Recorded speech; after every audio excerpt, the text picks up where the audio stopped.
Dominic Chacón.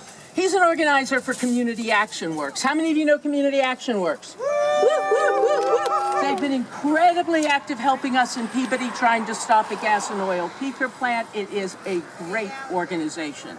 And here is one of their primary organizers.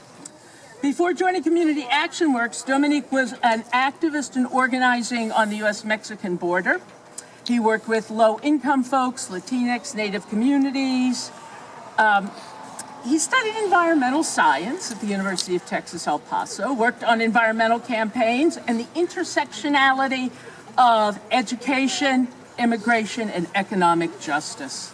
He's coordinated a lot of mutual aid efforts for immigrants. He's led a lot of direct action to stop gentrification. Dominic brings a diverse perspective of fierce compassion in collective struggles for mutual liberation. Hello, everybody. Thank you all for having me here and for being out here to show solidarity with Line 3 action. It's really important that you all are here and that you all are making your presence known. As I got introduced really wonderfully, my name is Dominic Chacón. I am not originally from here in Massachusetts. I'm from El Paso, Texas, on the border with US and Mexico. I am Native American. I identify as what's called a Chicano, which is somebody who's of Native American descent that used to be territory belonging to Mexico but is now part of the US. And Chicano is a name used to reclaim our own identity. It's the name we want to be called for ourselves, you know? As was formerly mentioned, I studied environmental science with a concentration in biology at the university there. And my hope studying was so that I could become part of the solution, at least in the science path, towards determining what we need to do for climate change and how we need to stop this and reverse it. And in my studies, I learned that it's not a matter of not knowing the problem, it's a matter of not wanting to do anything about it. And so in my experience, in my journey organizing and doing activism, I have learned that all of these problems are interconnected by many different things. One of the main things being capitalism. And we need to make sure that we are uttering capitalism every time we talk about not just Line 3, but all environmental injustices all throughout our region. If we are not saying capitalism is the problem, then we are only selling our own movement short. We're only kneecapping what the real problem is. Because administration after administration, Democrat or Republican, the same is true. It's always an excuse for 101 things not to do, 101 ways in which things won't work out, rather than finding one way in which it will. And so part of what capitalism does is just what's happening in Line 3. It says so long as you can make $1, so long as you can make a profit, it doesn't matter what you destroy. It doesn't matter which people you destroy. It doesn't matter who you hurt, so long as you make a buck. So long as you make $1 under capitalism. And coming from Texas, it's a very, very different place. Our enemies are clear, right? Ted Cruz is clear as day as who he hates and why he hates it. But coming out here, the enemy is a little more secretive, right? The people who say are our allies are not always acting as our allies. And so we need to look deep within ourselves and ask ourselves, who is deceiving us? Because that inhibits the work, that inhibits the organizing. We are in a really precious moment in our history, not as just a nation, but as a country and as a people, as humans. We don't have a lot of time to change what we've been doing here.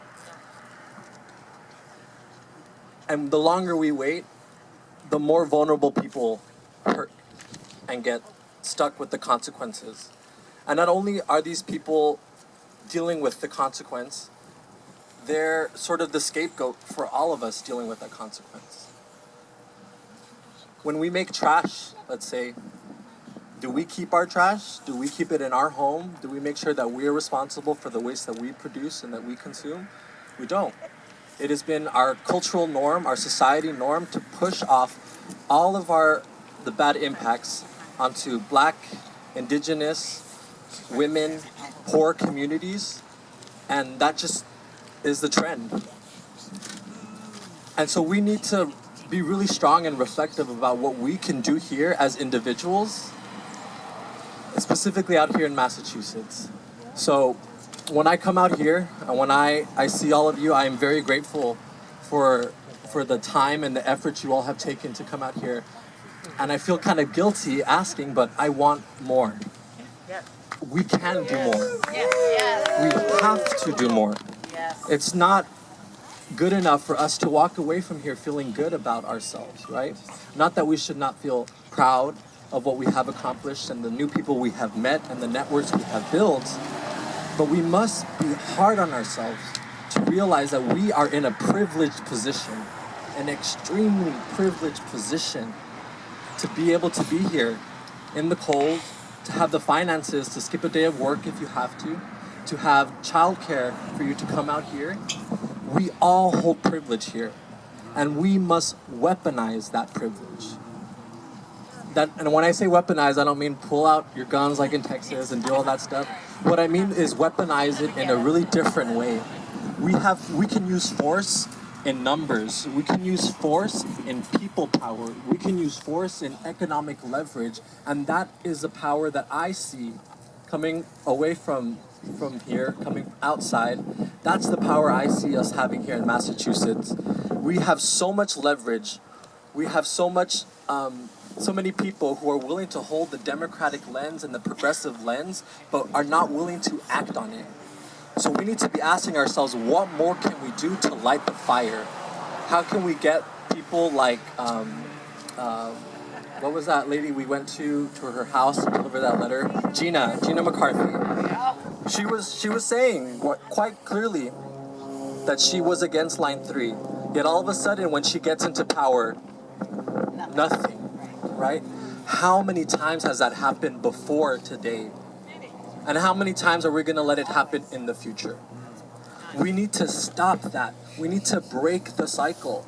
And each and every single one of you as individuals has a network, has leverage, has power, has people that you know in the Army, in the Air Force, in government. I need you to talk to them and agitate them, okay? I need you to talk to them, not that they're lower than you or that you have something to power over them, but because you see them as playing a critical role towards all of our liberation.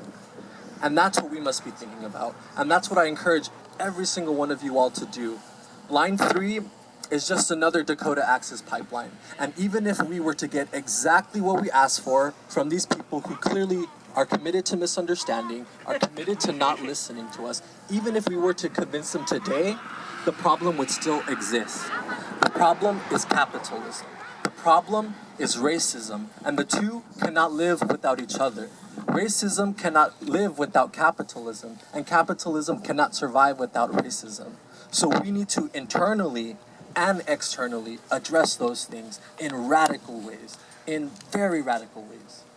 And so I'm very grateful to be here and to share a little bit of my insight as an Indigenous person, as a two-spirited person, and as an environmental organizer. My heart breaks for the future. It really does. My heart breaks for all the young people who have to give up on their dreams, not because they want to, but because we all must, at one point or another, address the elephant in the room and address what is burning right in front of our eyes. And so I just ask you to look within yourselves and ask yourselves, what leverage do I have? How can I fight with every ounce of my being and my spirit and my body to try to make the future a little bit better, not to fix it, because unfortunately we won't, but hopefully so that we can set the stage for future organizers to have a fighting chance. A fighting chance is what we're looking for. And so please, weaponize your privilege. Look in the mirror, talk to yourself for 10 minutes, and then find somebody that you know you can use that leverage and talk to them as well. Okay? Thank you so much for being out here. I really encourage you all to keep doing this and keep the work, keep the spirit up, and thank you so much for having me.